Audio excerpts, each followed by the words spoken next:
সুইডেনে পবিত্র কোরআন পোড়ানোর ঘটনায় জড়িত ইরাকি বংশোদ্ভূত সালমান মুমিকার মৃত্যু হয়েছে।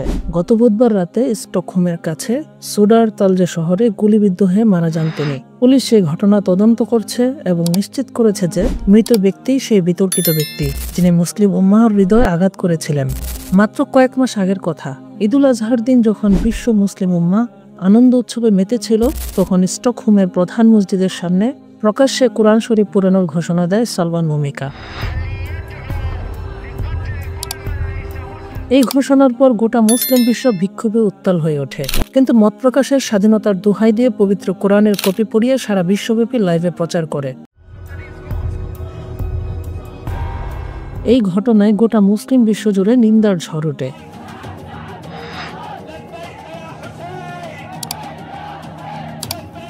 তবে শুধু এখানেই শেষ নয়, সালমান মুমিকা বারবার কোরআন পোড়ানোর মাধ্যমে মুসলমানদের হৃদয়ে একের পর এক আঘাত করে চলেছিলেন তিনি।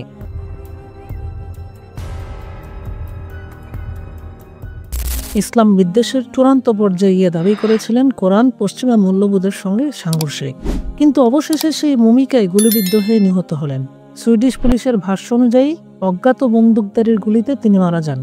Tidigt att säga vad det betyder för säkerhetsläget. Det beror ju i ganska hög grad på vad polisen och säkerhetspolisen kommer fram till ligger bakom detta. Och jag kan garantera att säkerhetstjänsterna är djupt inblandade i detta. যদিও তদন্ত চলছে, তবে মুসলমানরা মনে করছেন এটি আল্লাহর ন্যায় বিচারেরই বহিঃপ্রকাশ। ندعو الشعوب العربية والإسلامية إلى مطالبة